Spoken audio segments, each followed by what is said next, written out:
কখনো তো বাবার কাছে এত বড় হয়ে গেছি, কখনো ঈদের সালামি বা বোনাস চাই নাই। আজকে চাইবো, চলুন দেখি কি বলে বাবা।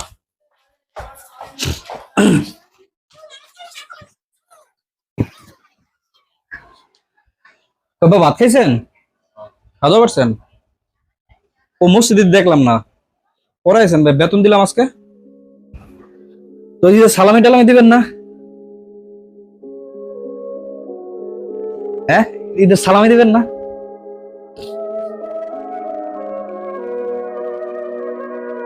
সামনে লো আব্বাই সালামি দিতেছে,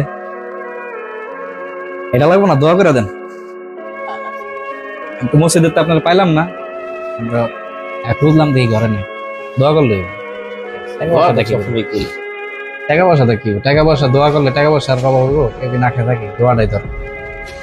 পাঞ্জাবি পড়ছেন, ভালো লাগছে, খুশি হয়েছে, কিন্তু পাঞ্জাবি তো দেখলাম না বল। খুলে রাখছি, ভালো লাগে না। খাওয়া দাওয়া করছেন তো না? হ্যাঁ। আচ্ছা, না আর দোয়া করলে হইবো।